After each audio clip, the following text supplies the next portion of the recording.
तो इस वीडियो में हम देखने वाले एपिसोड नंबर 5 से लेकर एपिसोड नंबर 6 तक, और ये आज पूरी तरह कंप्लीट हो जाएगा। तो स्टार्टिंग में हम देखते हैं कि मासाकी अपने परिवार के साथ डिनर कर रहा होता है, और तभी उसका भाई कहता है मासाकी अब बहुत अच्छा कर रहा है। मासाकी डैंडेलियन टीम के साथ अब बहुत ही बढ़िया कर रहा है, जिस वजह से उनकी परफॉर्मेंस जो है वो काफ़ी हद तक बढ़ चुकी है। ये सुनकर उसके पिताजी काफ़ी ज़्यादा गुस्सा होते हैं और टेबल पर ग्लास पटकते हैं और कहते हैं कि मुझे आप वाइन चाहिए। फिर हम देखते हैं कि रोबोट उन्हें वाइन दिलाता है, और वो जो रोबोट होता है वो मासाकी ने ही बनाया होता है, और उसके बाद मासाकी वहाँ से चला जाता है। फिर हम हेडक्वार्टर्स में देखते हैं जहाँ तेत्सु और उसका दोस्त गेम खेल रहा होता है, जहाँ पर तेत्सु गेम जीत जाता है, और फिर उसका दोस्त उसे एक वेबसाइट दिखाता है जिसका नाम होता है स्पिरिट हॉटस्पॉट। और फिर वो कहता है दरअसल ये वेबसाइट धरती के लोगों ने बनाई हुई है, और इसमें हमें आत्मा की लोकेशन पता चलती है, जिस वजह से उन्हें एक आत्मा की लोकेशन पता चल जाती है। फिर तेत्सु और मिसाकी दोनों वहाँ पहुँच जाते हैं, और फिर वो देखते हैं कि एक आत्मा घर में झांक रहा होता है, और फिर तेत्सु जाकर उसके सर पर गन तान देता है। उसके बाद वो पूछता है कि तुम लोग कौन हो। फिर तेत्सु उसे बताता है कि हम फरिश्ते हैं। ये सुनकर वो जो आत्मा है वो बहुत ज़्यादा डर जाती है और कहती है कि दरअसल मैं अब तक मरा नहीं हूँ। दरअसल एक साइंटिस्ट है जिसने ऐसे मशीन बनाए जिससे आत्मा शरीर से अलग हो जाती है, और इसी वजह से मैं यहाँ पर हूँ। तो तेत्सु पूछता है कि हमें वो साइंटिस्ट कहाँ मिलेगा। फिर वो साइंटिस्ट के लैब में पहुँच जाते हैं। वहाँ जाने के बाद वो देखते कि उस आत्मा का शरीर वहाँ लेटा हुआ होता है, और उसके बाद डॉक्टर अचानक से ऊपर से नीचे आता है, और फिर तेत्सु पूछता है क्या तुम ही वो साइंटिस्ट हो। डॉक्टर हाँ कह देता है, और डॉक्टर कहता है कि मैंने अपनी पूरी ज़िंदगी बिताई है इस एक्सपेरिमेंट को सक्सेसफुल करने के लिए। और एक कहकर ही उसे मशीन दिखाता है, और उसका एक सैंपल डेमो चेक करने के लिए वो मशीन वो खुद पहनता है और अपने शरीर से आत्मा अलग कर लेता है। यह देखकर वो दोनों भी हैरान हो जाते हैं। बाहर निकलने के बाद डॉक्टर इसे सक्सेसफुल कहता है, और बाद में तेत्सु पूछता है क्या तुम वापस से अपने शरीर के अंदर जा सकते हो। ये कहकर डॉक्टर हाँ कहता है और रिमोट पकड़ने के लिए जाता है, लेकिन वो आत्मा होने के कारण वो किसी भी ऑब्जेक्ट को छू नहीं सकता है, जिस वजह से वो टेंशन में आ जाता है। वो साथ साथ उसकी दूसरी आत्मा होती है वो भी टेंशन में आ जाती है। ये देखने के बाद तेत्सु गन निकालता है और कहता है कि ठीक है अब तुम पर लौट जाना। और ये कहने के बाद वो डरते हैं, उससे माफ़ी मांगते हैं। उसके बाद तेत्सु कहता है ठीक है, और तेत्सु वो गोली निकालता है, जिस वजह से उसकी जो आत्मा होती है वो इंसानों के शरीर में बदल जाती है। और उसके बाद वो रिमोट उठाता है, वो डॉक्टर से कहता है कि ये वाला स्विच दबाना है। जैसे वो स्विच दबाता है तो मशीन पूरी तरह से ब्लास्ट हो जाती है। ये देखने के बाद डॉक्टर चिल्लाने लगता है कि तुमने ये क्या किया। और इसके बाद तेत्सु कहता है कि अरे तुमने तो मुझे कहा था करने को। उसके बाद तेत्सु गन निकालता है और कहता है कि ठीक है अब कुछ नहीं हो सकता तो ऊपर चले जाओ। और ये कहने के बाद हम देखते हैं कि पीछे से एक रोबोट आता है, और वो कहता है कि मैं तुम्हारी बातें इतने देर से सुन रहा था। और और फिर डॉक्टर उस रोबोट को देखता है और काफ़ी ज़्यादा खुश हो जाता है, क्योंकि उसने ऐसी चीज़ कभी पहले नहीं देखी होती, और वो खुद भी एक इंजीनियर रहा होता है। उसके बाद मासाकी उसे कहता है दरअसल तुम वहीं रुको, मैं अभी ऊपर से परमिशन लेकर आता हूँ, क्योंकि ये काफ़ी सेंसिटिव मामला है तो हमें ऊपर की परमिशन लगेगी। उसका जो भाई होता है और ये सब कुछ सुन लेता है, और फिर हम देखते हैं कि डॉक्टर उन्हें कोस रहा होता है कि तुमने सब कुछ गड़बड़ कर लिया। ये सब सुनकर तस्सु और मिसाका वहाँ से जाने लगते हैं, ये कहकर कि हमारा ऑफिस का टाइम अब खत्म हो चुका है। और फिर वैसे डॉक्टर कहता है कि रुक जाओ, मुझे तुम्हारे अभी भी बहुत ज़रूरत है। और फिर हम देखते हैं कि मासाकी वहाँ पर पहुँच जाता है। बाद में हम देखते हैं कि मासाकी के भाई ने ही उस डॉक्टर को खोजा हुआ होता है। दरअसल वो उसे कहता है कि एक स्पिरिट बॉडी सेपरेटर है जो आत्मा को शरीर से अलग कर देती है, और मेरी टीम ने इसका पता लगाया है, और फिर ये मैं प्रोजेक्ट तुम्हें देता हूँ। अगर तुम ये प्रोजेक्ट सक्सेसफुली कंप्लीट कर पाते हो तो हमारे डैड शायद तुम्हारी इज्जत भी करने लगेंगे। ये कहकर वो वहाँ से चला जाता है। उसके बाद डॉक्टर उससे कहता है क्या ये रोबोट तुमने बनाया। मासा कहते हैं हाँ ये मैंने बनाए। और फिर वो दोनों उस रोबोट के बारे में बातें करने लगते हैं। डॉक्टर उससे सवाल पूछता है और वो भी जवाब देने लगता है। फिर तेत्सु कहता है कि अगर तुम्हारा हो गया हो तो हम काम पूरा कर लेते हैं। फिर डॉक्टर कहता है कि तेत्सु मुझे ऊपर भेजने से पहले कम से कम मुझे इसे पूरा तो करने दो। और ये कहकर मसाकी को अपनी पुरानी यादें याद आती है, जहाँ पर वो बचपन में जब वो कुछ बना रहा होता है तब उसके पिताजी ने उसे बीच में से तोड़ दिया होता है। और तब मसाकी उसे कह रहा होता है मुझे पहले इसे कंप्लीट पूरा तो करने दो। और ये सोचकर मसाकी उसे कहता है कि तुम इसे पूरा कर सकते हो। उसके बाद वो घर के पीछे जाता है और अपने भाई को कॉल लगाता है, और उससे कहता है कि हाँ दरअसल अब मैंने उस मशीन को ढूंढ लिया है। और उसका भाई उसे कहता है कि आप जल्दी से उसे अपने कब्जे में ले लो। उसके बाद वो टूल बॉक्स दिखता है जो उसकी माँ ने उसे दिया था, और उसकी माँ उसे बचपन में ही छोड़ के चली गई थी। और उसके बाद तेत्सु वहाँ खड़ा होता है और वो कहता है कि दरअसल मुझे बूटा कुछ ठीक नहीं लग रहा है, मुझे लगता है इसे अब तक ऊपर पहुँचा देना चाहिए था। फिर मासाकी कहता है दरअसल ये मशीन कंप्लीट करते हैं उसे, उसके बाद हम देख लेंगे। और इसके बाद वो अंदर आते हैं। उसके बाद मासाकी उसे डॉक्टर को कहता है दरअसल मैं इसे ठीक तो कर दूंगा, लेकिन तुम्हें वादा करना होगा तुम इसे किसी बुरे काम के लिए इस्तेमाल नहीं करोगे। यह सुनकर डॉक्टर उसे हाँ कहता है, और फिर वो मशीन को ठीक करने लगता है। जब तक मशीन ठीक हो रही होती है तब तक मासाकी और तेत्सु थोड़ी बाहर जाते हैं और उसके बाद वो इतने समय से मशीन को ठीक कर रहा होता है और आखिर में मशीन ठीक हो जाती है और फिर वो स्विच ऑन कर देता है और उसके बाद साइंटिस्ट की जो बॉडी होती है वो उसके अंदर वापस से आत्मा चली जाती है और फिर साइंटिस्ट कहता है कि हाँ अब मैं वापस से लौट चुका हूँ, तुमने इसे बहुत अच्छी तरह से ठीक किया है। उसके बाद डॉक्टर कहता है ये सब तुम्हारी वजह से हुआ है, इसलिए तुम्हारा बहुत बहुत शुक्रिया। और फिर मासाकी अपने टूल बॉक्स को देख रहा होता है। उसके बाद मासाकी पीछे मुड़ता है और देखता है कि डॉक्टर तो गायब हो चुका होता है। फिर हम देखते हैं एक कंटेनर शिपयार्ड के पास डॉक्टर वहाँ पहुंच चुका होता है और उसके सामने कुछ बिजनेसमैन लोग होते हैं, माफिया होते हैं, कुछ माफिया खड़ी होते हैं और फिर उन्हें बताता है कि हाँ मेरा एक्सपेरिमेंट सक्सेसफुल हो चुका है और ये रही उसकी मशीन। ये कहकर हम देखते हैं कि पीछे एक डॉल और पीछे स्केलेटन और ये दोनों पीछे खड़े हुए होते हैं। फिर हम देखते हैं वो दोनों डॉल्स आगे आती है और बाकी सारे माफिया गुंडों को मारने लगती है और वहाँ से भगा देती है। फिर हम देखते हैं उस डॉल में से वो आत्मा बाहर निकलती है और फिर तेसुक उसे कहता है दरअसल मुझे पहले से पता था कि दाल में कुछ काला है, तुम टेक्नोलॉजी बनाकर उन्हें महंगे दामों में स्मगलर्स और माफियाज को बेच देते हो। और ये सुन और फिर डॉक्टर कहता है तुम्हें ये कैसे पता चला।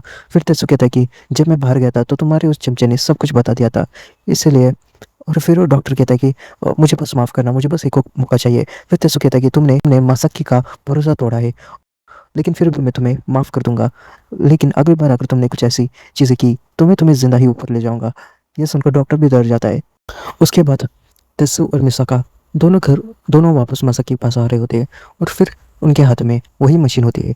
ये देखकर मासाकी पूछता है कि वो आदमी कहाँ चला गया। फिर तेसु कहता है कि वो बुड्ढे ने ये हमें दिया हुआ है। और उसके बाद हम देखते हैं कि उसे अपना भाई का कॉल आ रहा होता है और फिर तेसु उसका फ़ोन लेता है और उसके भाई को कहता है हाँ दरअसल हमने मशीन को जब्त कर लिया है, लेकिन वो बुड्ढा भाग चुका है। इसके बाद मासाकी कहता है कि तो अब हम क्या करें। इसलिए वो तीनों जाकर रामेन खाने के लिए जाते हैं और तभी रामेन खाने के बाद मासाकी को उसके पिताजी का कॉल आता है और उसके पिताजी कहते हैं कि तुमने जो प्रपोजल भेजा था मुझे वो बहुत पसंद आया, इसलिए कल सुबह के मुझसे मिलो। और वो प्रपोजल होता है एंजल इंडस्ट्री ऑटोमेशन प्लान, यानी रोबोट्स जिनका एंजल इंडस्ट्री जो भी एंजल्स है उनको ऑटोमेशन करने के लिए। उसके बाद हम देखते हैं कि अगले दिन एंजल ऑफिस में एक नया रोबोट आया होता है। तेसु जब अंदर होता है तो उस रोबोट को देखता है और उससे लगता है कि मासाकी इसके अंदर हो सकता है। उसके बाद तेसु रेसलिंग के मूव्स उस रोबोट पर आजमाता है। फिर हम देखते हैं मासाकी दरवाजे से अंदर आता है और कहता है कि उसके अंदर मैं नहीं हूँ। फिर मासाकी बोलता है दरअसल ये मेरा रोबोट है, मैंने इसे बनाया ताकि ये हमारा काम कर सके, यानी सोल्स को वापस से ऊपर भेज। उसके बाद हम देखते हैं कि रोबोट अपना इंट्रोडक्शन कर रहा होता है बॉस को। इंट्रोडक्शन करने के बाद बॉस और उनके मेंबर्स को ये रोबोट बहुत ज़्यादा पसंद आया होता है। उसके बाद वो रोबोट तेत्सु से कहता है मुझे अभी बहुत कुछ सीखना बाकी है, इसलिए तुम मुझे सिखाते रहना। ये देखने के बाद मासाकी कहता है कि अब बिना समय बर्बाद किए अब हमें चलना चाहिए। उसके बाद वो इंसानी दुनिया पे आते हैं, यानी धरती पर। उसके बाद वो पार्क में होते हैं और वहाँ मासाकी कहता है कि जल्दी से आप आत्मा का पता लगाओ। उसके बाद वो रोबोट अपना सर जोर से घुमा देता है और एक आत्मा का पता भी लगा देता है। उसके बाद वो लोग वहाँ जाते हैं और तेसु आगे बढ़ता है। मासाकी कहता है उसे कि तुम्हें जाने की ज़रूरत नहीं, हमारा रोबोट इसे संभाल लेगा, लेकिन फिर भी तेसु उसके पास जाता है। तेसु को देखकर ही आत्मा वहाँ से भाग जाती है और भाग जाने के बाद रोबोट सीधा उड़कर उस आदमी के सामने आ जाता है। और उसके बाद हम देखते हैं कि रोबोट उसे गले लगा लेता है और फिर अच्छी अच्छी बातें करना जैसे एक साउंड रिकॉर्डिंग शुरू कर देता है। उसके बाद हम देखते हैं कि उसका डाटा रोबोट उसकी पूरी मेमोरी देख रहा होता है और फिर उस मेमोरी से कुछ अच्छे पल निकाल कर उसे थोड़ा जनरेट कर कर उस आदमी को दिखा देता है। और उस वीडियो को देखकर ही वो आदमी बहुत ज़्यादा इमोशनल हो जाता है और अपने आप ही मुक्ति प्राप्त कर लेता है। फिर मासाकी कहता है कि दरअसल हमने कई आत्मा को मुक्ति दिलाई है और वो भी सही तरीके से, और उस कई आत्मा को मुक्ति देते हुए मैंने देखा था और मैंने वो सारा डाटा रिकॉर्ड कर लिया था और ये उसी डाटा पर ट्रेन है, इसलिए इतना ज़्यादा परफेक्ट है। उसके बाद मासाकी से कहता है दरअसल आप तुम्हें भी इससे कुछ ज़रा सीखना चाहिए। उसके बाद हम देखते हैं कि तेसु और मिसाका दोनों बुड्ढों की एक्टिंग कर रहे होते हैं जैसे कि वो रिटायर हो चुके होते हैं। और फिर मासाकी कहता है तुम आप रिटायर नहीं हो चुके हो इस रोबोट के आने की वजह से, इसका मतलब ये नहीं कि तुम रिटायरमेंट ले लो। उसके बाद हम देखते हैं कि उसके पिताजी ने उसे कहा होता है अगर तुम इस रोबोट की परफॉर्मेंस बहुत बढ़िया कर देते हो और कोटा पूरा कर देते हो तो तुम्हारी ख्वाहिश पूरी की जाएगी। मासाकी उसे कहता है इसका मतलब आप डेंडेलियन क्लैन को नहीं हटाओगे। और फिर उसका पिताजी कहता है नहीं, मैं डेंडेलियन क्लैन को कुछ भी नहीं करूँगा। उसके बाद हम देखते हैं कि मिसाकी और तेसु उस रोबोट पर चढ़कर आसमान में उड़ रहे होते और एंजॉय कर रहे होते। फिर हम देखते कि तेसु मिसाका उस रोबोट को रेसलिंग मैच दिखा रहे होते हैं और उसके बारे में सिखा रहे होते हैं। उसके बाद मसाकी उसे कहता है कि ये तुम ऐसे क्या सिखा रहे हो। फिर मसाकी थे इसे हम बस जानकारी सिखा रहे, इसे बस हम थोड़ी जानकारी दे रहे हैं। उसके बाद एक टीम मेंबर लेडी आती है और कहती है कि मुझे तुम्हारा प्रोटो कुछ समय के लिए मिलेगा। फिर तेसु उसे कहता है हाँ, लेकिन इसके पर घंटे के 1000 येन लगेंगे। ये सुनकर मसाकी कहता है दरअसल प्रोटो कोई किराए के पर देने वाली चीज़ नहीं है। और फिर मसाकी कहता है अभी हमें मिशन पर जाना है, तो चलो अभी हमें वापस काम पर जाना है।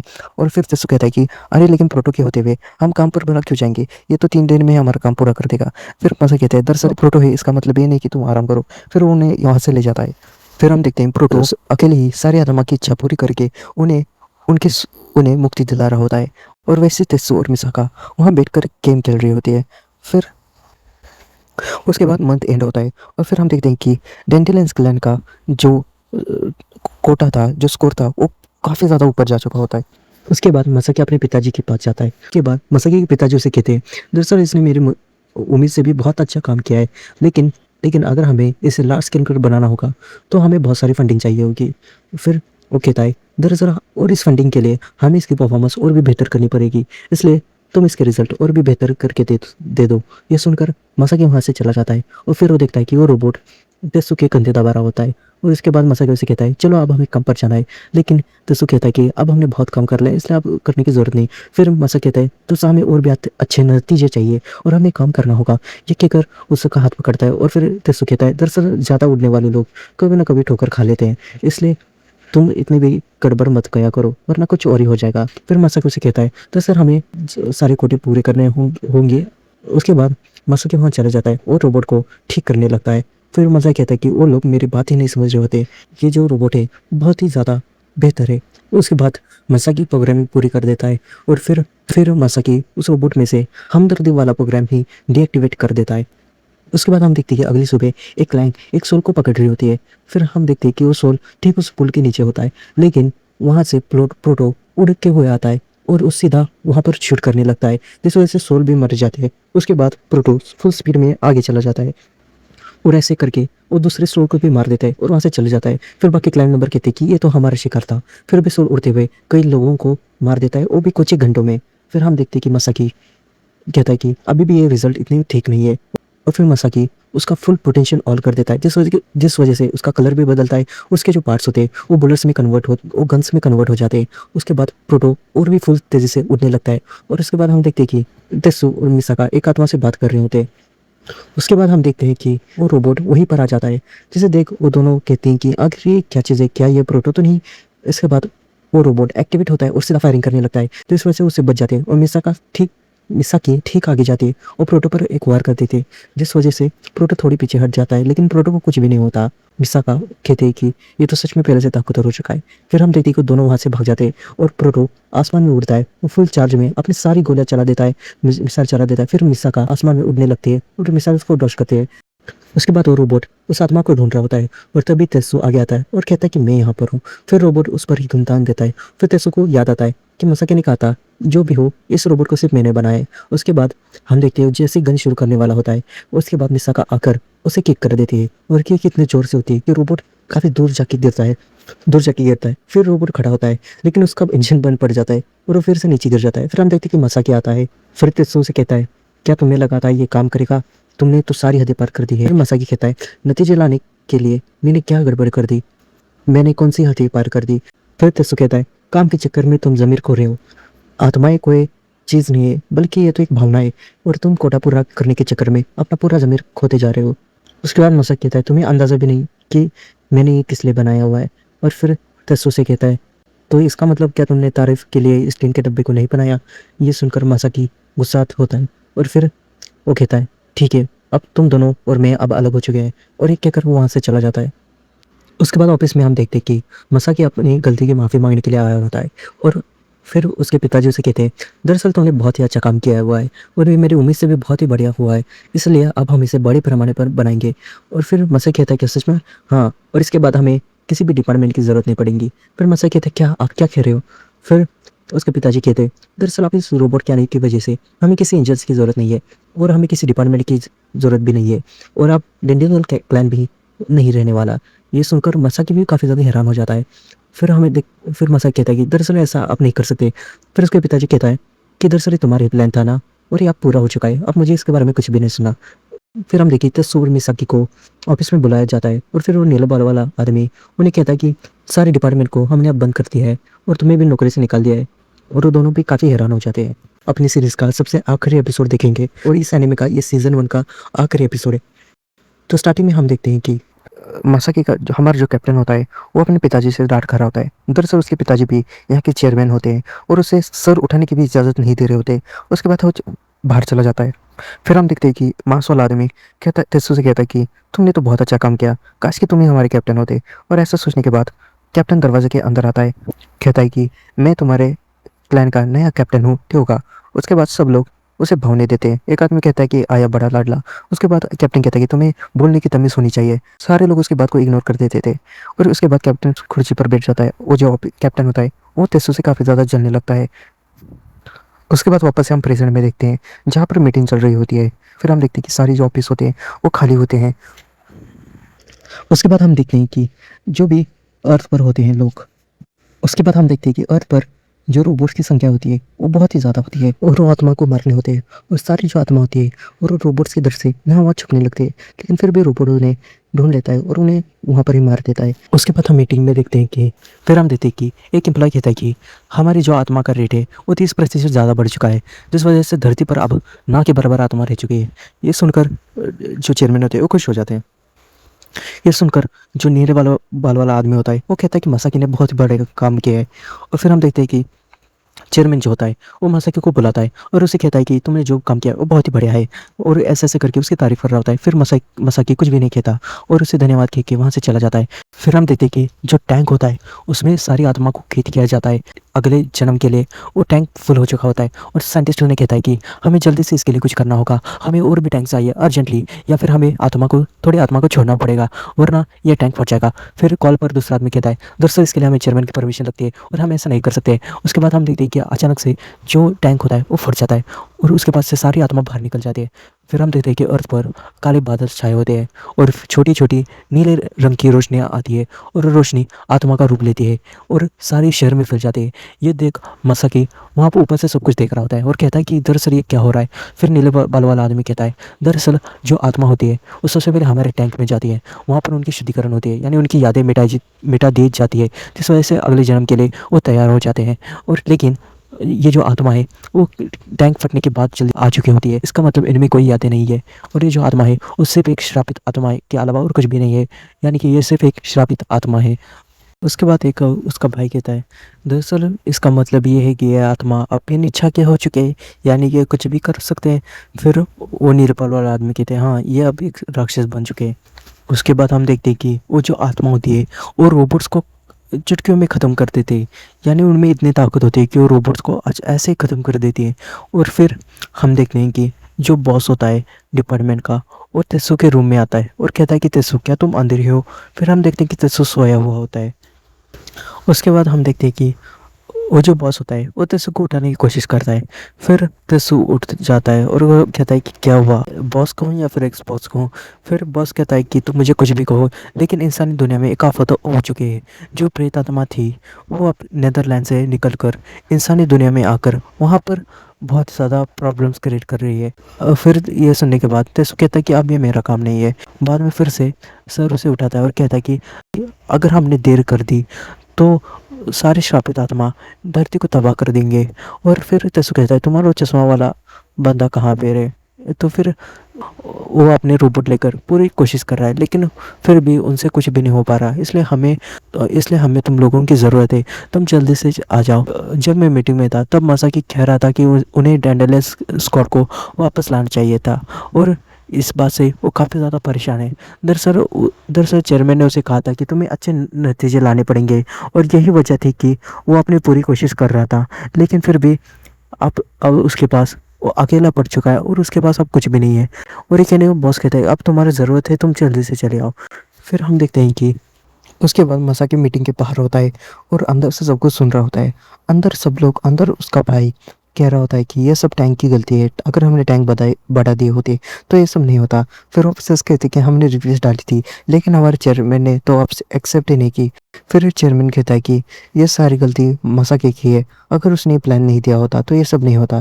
फिर मसाकी अंदर आता है और कहता है कि हाँ, ये सारी गलती मेरी है और मैं इसका कसूरवार हूँ, आप मुझ पर आरोप लगा सकते हैं लेकिन हमें अब हमारे पास अभी समय नहीं है, हमें उस धरती के लोगों को बचाना होगा।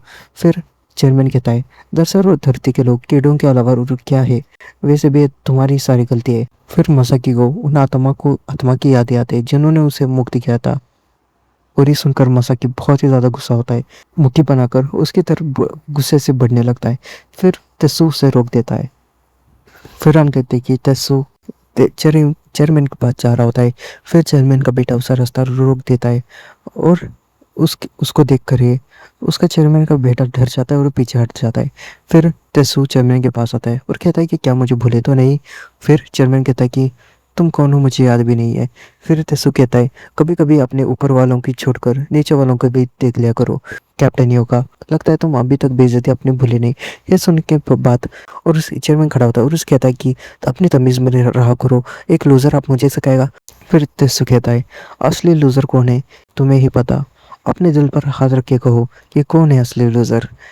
और यह सब कहने के बाद वो कहता है कि मुझे अपने जैसा समझना मत, मैं नीचे जाके उन लोगों की मदद करूंगा, अतीत और भविष्य बारे में नहीं सोचता, इसलिए मैं अपने फैसले खुद लेता हूँ। ये देखने के बाद तेसु वहाँ से चल जाता है और फिर मसाकी भी उसके पीछे जाने लगता है और चेयरमैन उसे रोकता है, क्या तुम भी उसके पीछे जाना चाहते हो। फिर उसके बाद मसाकी अपना टाई निकालता है और उन्हें कहता है खुद पर अपनी मर्जी चलाने नहीं दूंगा। ये सुनने के बाद चेयरमैन कहता है कि ये नालायक औलाद। उसके बाद हम देखते हैं कि मासाकी भागते हुए तेसु के पास जाता है और उसके बाद उसे पूछता है कि मुझे भी तुम्हारे साथ वहाँ नीचे चलना है। तो तेसु कहता है ठीक है चलो मेरे साथ। उसके बाद हम देखते हैं कि वो लोग नीचे उन आत्मा को मार रहे होते हैं। फिर हम देखते हैं कि सारी आत्माएं ऊपर से नीचे आ रही होती है और फिर ये देख कर ही वो पीछे मुड़ता है और फिर पीछे उनके टीम के मेंबर्स आते हैं और कहते हैं कि आखिर दोस्त होते किसके लिए है। फिर तेसु कहता है होते किसके लिए है। फिर तेसु कहता है आखिर तुम लोगों के पास कोई काम नहीं है क्या। उसके बाद उसके दोस्त कहते हैं कि अरे साले एहसान फरामोश। और फिर मांस वाला बंदा कहता है ये फिजूल की बातों के लिए समय नहीं है। उसके बाद उनके टीम मेंबर्स उन एक एक आत्माओं को मारने लगते हैं। उसके बाद हम देखते हैं कि बहुत बड़ा जाइंट यानी बिल्डिंग जितना जाइंट बड़ा रोबोट वहाँ पर आता है और फिर हम देखते हैं कि लोग भी उसे डर कर भाग रहे होते हैं। फिर मासक कहता है कि शायद इस रोबोट पर आत्मा ने कब्जा कर लिया हो, श्रापित आत्मा ने कब्जा कर लिया होगा। उसके बाद तेसु उसे कहता है क्या इंसान भी इसे देख सकते हैं। उसके बाद मासक कहता है हाँ शायद इसे देख सकते हैं। उसके बाद वो लोग उस रोबोट को हमला कर देते हैं। फिर वो रोबोट अपने ऊपर एक एनर्जी सोर्स क्रिएट करता है, वेव्स छोड़ता है, जिस वजह से वो काफ़ी ज़्यादा ब्लास्ट और एनर्जी क्रिएट करता है, जिस वजह से बहुत ज़्यादा डिस्ट्रक्शन डिस्ट्रॉयस पैदा होते हैं, जिसकी वजह से एरियाज बहुत ज़्यादा डिस्ट्रॉय होने लगती है। फिर हम देखते हैं कि रोबोट अपना मुंह खोलकर चिल्लाता है और तभी हम देखते हैं ऊपर तेसु को कोई आवाज़ लगा देता है और तेसु पर देखता है कि मिसाका उस कंगारू के ऊपर बैठकर आ रही होती है और वो कहती है कि मैं छुट्टियों के वक्त दूसरे देशों में गई थी, इसलिए मुझे आने में थोड़े समय लग गया। उसके बाद मिसाका उसे देखती है और कहती है कि मुझे लगा था यही होगा और तेज़ी से उसकी तरफ जाते हैं। फिर रोबोट उस पर कई सारे वेव्स छोड़ता है और मिसाका उसे डॉज करके वहाँ से आसमान में उड़ने लगती है और कंगारू भी अपना फुल स्पीड लगा देता है और फिर वो मिसाइल्स और फिर वो अटैक से डॉज करने लगते हैं। फिर नीचे हम देखते हैं कि वो अभी भी लड़ रहे होते हैं और मासाकी तेसु को एक टीएनटी बॉम्ब देता है, जो बॉम्ब बहुत ज़्यादा बड़ा होता है और उसे कहता है कि तुम उस रोबोट के अंदर ये बॉम्ब डाल देना, जिस वजह से वो रोबोट भी तबाह हो जाएगा। फिर हम देखते हैं मासाकी के ऊपर एक बहुत ही बड़ी आत्मा अटैक करने आती है और उसे बचाते हुए हमारा मांस वाला आदमी उसके सामने आ जाता है। फिर मांस वाला आदमी पूरी तरह से घायल हो जाता है। मासाकी कहता है ये सब मेरे गलती है। फिर दूसरी आत्मा एक और बार मासाकी के पास आती है और जब वो आती है तभी पीछे से एक रेज आकर उस आत्मा को ख़त्म कर देती है। फिर हम देखते हैं कि ये वही डॉक्टर होता है जिसे हमने स्टार्टिंग एपिसोड में देखा था, जिसकी हमने एपिसोड नंबर 5 में देखा था। और एक डॉक्टर कहता है, दरअसल मुझे माफ़ करना, मैं बिना बताए वहाँ से चला गया था, लेकिन अब मैं वापस लौटा हूँ और मेरे पास एक गैजेट्स है जो 10 मिलियन वोट का झटका देते हैं, जिस वजह से आत्मा भी ख़त्म हो जाती है, तो इसे जल्दी से पहन लो। उसके बाद हम देखते हैं कि मसाकी उसे शुक्रिया कहता है और सारे लोग उसे पहनकर उन पर हमला कर देते हैं। फिर मसाकी उसे शुक्रिया कहता है और डॉक्टर से कहता है, इस शुक्रिया कहने की कोई ज़रूरत नहीं है, आखिर तुमने ही तो मुझे यकीन दिलाया था कि ज़िंदगी का असली मतलब होता है दूसरों की मदद करना और सच्चे मन से अपना आविष्कार करते रहना। इसलिए मैं अब यहाँ तक पहुँचा हूँ। और ये देखकर मसाकी उसे कहता है, अरे मसाकी अपने ख्यालों में खोया होता है। तभी मसाकी ऊपर से तरबूज उसके सर पर फोड़ देती है और कहती है कि ये सब यादों में खोने का समय नहीं है, सामने जो मुसीबत है उससे देखो। उसके बाद तेसु कहता है कि अब इस टीएनटी को उसके अंदर कैसे डालूं। फिर मसाक कहता है कि मेरे पास एक प्लान है। उसके बाद तेसु उस उड़ने वाले के उस रोबोट को पकड़कर आसमान में होता है और नीचे से दबी दो आत्मा उसके पास जाती है और ये देखने के उसके पास आती है और अचानक सेकेंड टाइम में वो आत्मा खत्म हो जाते हैं। फिर तेसु साइड में देखता है, वहीं पर मसाकी के दोनों भाई होते हैं, वो नीले बाल वाला आदमी और उसका भाई। फिर वो कहता है कि दरअसल मैंने अपने पिताजी की बहुत सुन ली, अब मैं उनकी नहीं सुनने वाला। और वो मसाकी कहता है, तुम बहुत बढ़िया काम कर रहे हो। उसके बाद हम देखते हैं कि नीचे वाले लोग जो होते हैं वो पूरे लेज़र से रोबोट पर हमला कर देते थे और रोबोट गुस्से में आके पूरे लेज़र एक बार में ज़ोर से छोड़ देता है और ऊपर मिसाका मिसाका तेजी से कंगारू पर बैठकर जाती है और एक पंच में ही रोबोट का वायर नलिफाई कर देती है। उसके बाद रोबोट का सिर खुल जाता है और तब एक मौका मिलता है तेसु के लिए। उसके बाद तेसु मौका देखकर ही अपना वो रिएक्टर उस रोबोट के अंदर डाल देता है और इसके बाद भी रोबोट के पास थोड़ी सी एनर्जी बचती है, जिस वजह से वो उस तेसु पर अपनी एनर्जी डाल देता है। और फिर हम देखते हैं कि तेसु भी उस रोबोट के पेट के अंदर चला जाता है। फिर टीएनटी पड़ता है जिसके ब्लड से पूरा रोबोट तबाह हो जाता है और हमें बहुत तेज़ रोशनी दिखाई देती है। फिर उसके आसपास का एरिया भी तबाह हो चुका होता है। सब लोग सोचने लगते हैं कि तेसु अब नहीं रहा। तभी हम देखते हैं कि धुएं में से तेसु बाहर आ रहा होता है। उसके बाद सब लोग उसे देखकर हैरान हो जाते थे और फिर मासाकी उसे कहता है, आखिर तुम बचे कैसे। फिर तेसु से बताता है, दरअसल जब मैं नीचे था तब इस तशरीफ वाली लाइट ने ही मुझे बचाया था। उसने मुझे एक रास्ता दिखाया, मैं वहाँ पर जाके छुप गया, जिस वजह से मेरे बॉडी को ज़्यादा कुछ नहीं हुआ। मिसाल कहती है, अगर तुम बच भी गए फिर तुम पॉटी से बाहर तो आ ही चुके हो। फिर वो देखकर सब लोग हंसने लगते हैं। ऑफिस में चेयरमैन कुछ सोच रहा होता है। उसके बाद हम देखते हैं कि वो तीनों लोग चेयरमैन के ऑफिस में जाते हैं और चेयरमैन को कहते हैं, आखिर तुम्हारा प्लान सक्सेसफुल नहीं हुआ। फिर चेयरमैन कहता है, आखिर क्या बकवास कर रही है तुम। फिर तेसु से कहता है, आखिर तुम ही थे जिसने उसे छोड़ा था। फिर चेयरमैन कहता है, इस सब में मेरा कोई हाथ नहीं है और अगर तुम्हारे पास तो कोई सबूत भी नहीं है। फिर तेसु कहता है, यार अब तो ये साबित हो चुका है। फिर चेयरमैन कहता है, मैंने ये सब नहीं किया। और तभी हमें एक रिकॉर्डिंग सुनाई देती है जहाँ पर चेयरमैन कह रहा होता है कि वो टैंक को फोड़ जहाँ चेयरमैन टैंक को फोड़ने का ऑर्डर्स दे रहा होता है और ये सारी बातें उस रोबोट में रिकॉर्डेड होती है। फिर सारे सबूत सामने आ जाते थे। फिर तेसु कहता है कि आखिर तुम्हें क्या मिलता है इस सब करने के बाद। फिर चेयरमैन कहता है कि नेदर रोड पर राज करने का मेरा प्लान तो कामयाब नहीं हो पाया।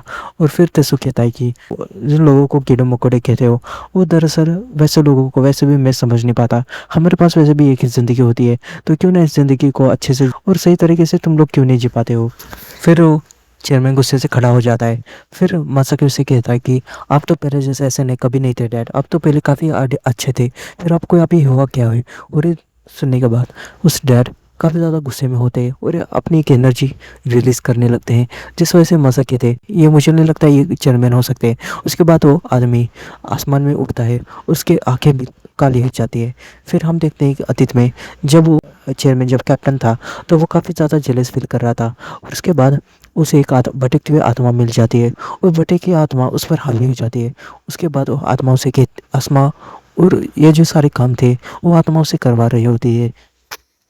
फिर हम देखते हैं कि वो जो आत्मा होती है अपनी ताकत दिखाती है और सीधा एक हाथ बनाकर सीधा मासाकी को पकड़ लेती है और उसे जोर से दबाने लगती है।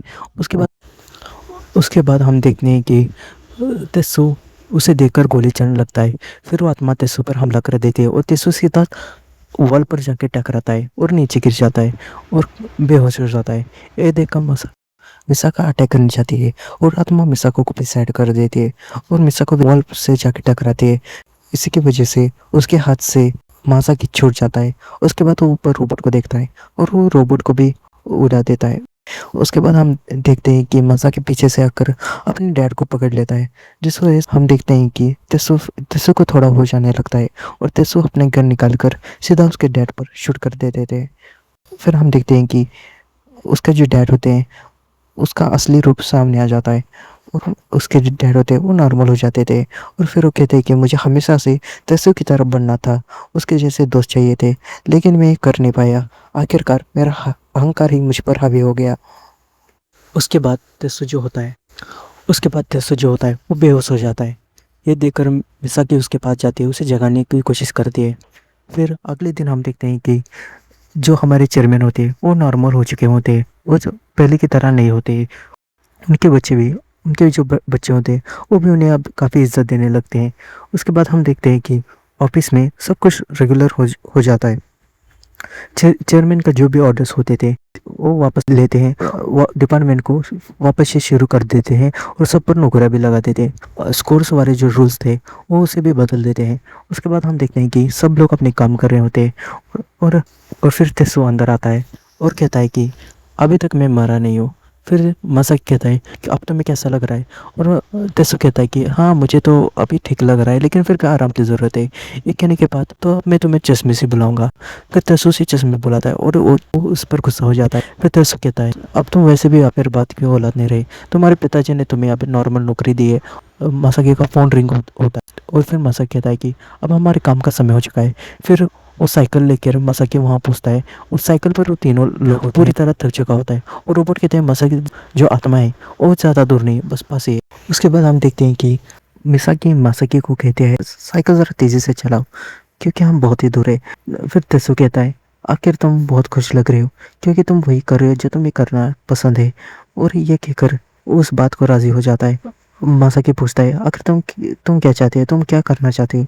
फिर तेसु कहता है कि मैं अभी नहीं बताऊंगा। आखिर में हमें बताता है, मैसेज देता है ये जो जगह है प्योर लैंड से बहुत दूर है और आपको भी यहाँ कभी ना आना पड़े और आप अपनी ज़िंदगी बिना पछतावे के खुल कीजिए कि शायद ज़िंदगी कैसी भी हो, ज़िंदगी छोटी है और उसे हमें अच्छे से पूरा करना चाहिए। तो इसी के साथ ही ये जो सीज़न 1 है डैंडेलियन का, ये यहाँ पर ख़त्म हो जाता है। आपको इस सीज़न कैसे लगा और ये वीडियो कैसा लगा ये कमेंट में मुझे बता देना। अगले कौन से एनिमे पर मैं वीडियो बनाऊँ ये भी मुझे बता देना। और यहाँ तक वीडियो देखने के लिए आपका शुक्रिया।